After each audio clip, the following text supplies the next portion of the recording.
the face of the BJP in Bihar. Meet the Deputy Chief Minister of Bihar, Samrat Chaudhary.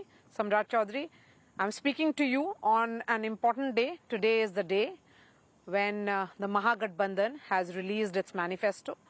So Samrat ji, मेरा सवाल ये होगा कि महागठबंधन का कहना है कि उन्होंने सारे अपने डिफरेंसेस आयन आउट कर लिए हैं, मुख्यमंत्री का चेहरा भी है, आपकी तरफ से ना मैनिफेस्टो है ना मुख्यमंत्री का चेहरा है। देखिए, हमारे यहाँ मुख्यमंत्री का वैकेंसी ही नहीं है।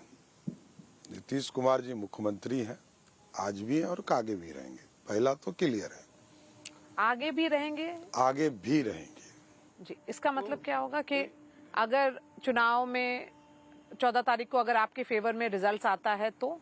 नहीं, नीतीश कुमार जी आज भी नेतृत्व कर रहे हैं सरकार का, कल भी करेंगे, कहीं कोई इशू नहीं है। इसलिए मैंने कहा वैकेंसी ही नहीं है।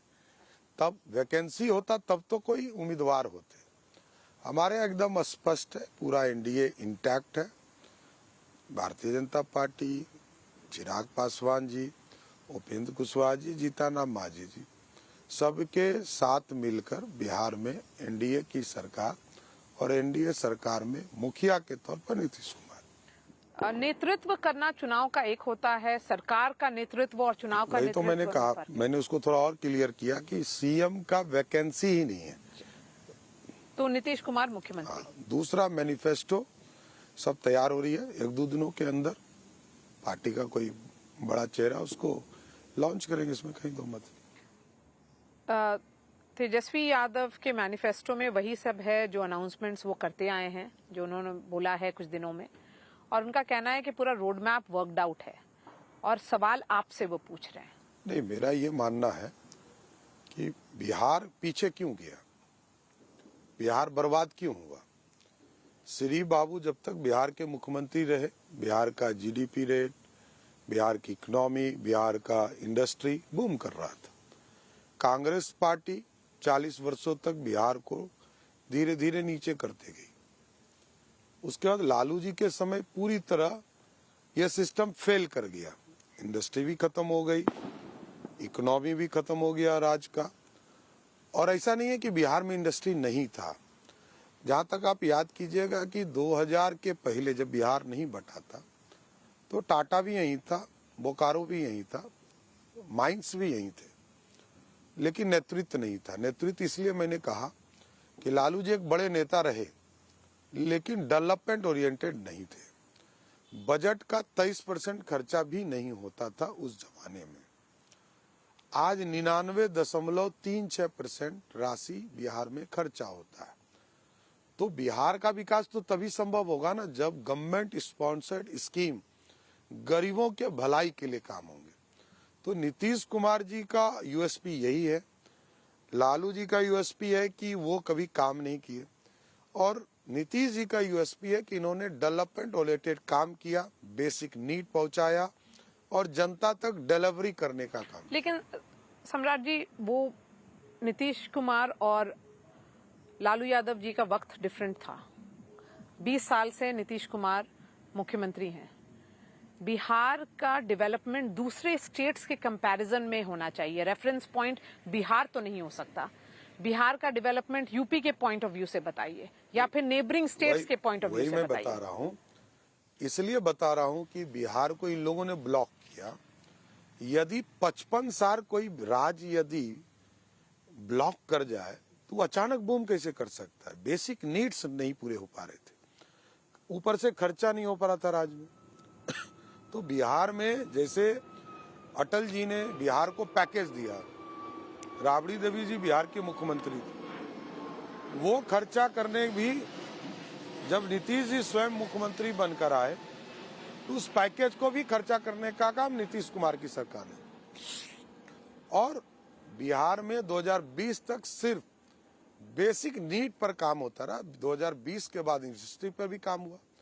जिस राज्य में इंडस्ट्री बैकफायर कर चुका था, आज बिहार के जीडीपी का 23% हिस्सा बिहार में इंडस्ट्री का पार्ट है, क्योंकि यहाँ सबसे ज्यादा बॉटलिंग प्लांट लग रहे हैं, इथेनॉल प्लांट लग रहे हैं, थर्मल पावर प्लांट लग चुका, ये डिलीवर हो चुका, ये इकोनॉमी का पार्ट है। यही तो दुर्भाग्य है कि देश की मीडिया, देश के लोग नहीं जानते। आप चले जाइए बक्सर में, आपको वहाँ कोको कोला मिलेगा, पेप्सी मिलेगा। आप चले जाइए बेगूसराय, फैक्ट्रीज खुल रही हैं और बंद हो खुल रही हैं। गए, बंद भी हो चल रही रहे हैं। नहीं, बंद नहीं हुए, कोई बंद नहीं हुए। आज हमको कोई बता रहा था कि आप लोग उद्घाटन करते हैं उसके बाद फिर बंद हो नहीं, जाता है। नहीं, वो राजद वाले लोग बता रहे होंगे, ऐसा एक भी एग्जाम्पल नहीं। देखिए, बिहार आगे बढ़ चुका है और इथेनॉल प्लांट में जबरदस्त बूम किया। बिहार में जितने फूड प्रोसेसिंग यूनिट्स थे उसको एक तरह से रिप्लेसमेंट करने का काम इथेनॉल ने किया। तो बिहार में फैक्ट्री लग रही है, बिहार में इथेनॉल प्लांट लग रहे हैं, थर्मल पावर प्लांट लग रहे हैं, अब तो सोलर प्लांट लग रहे हैं, इसके बाद सोलर पावर स्टोरेज सिस्टम लग रहा है।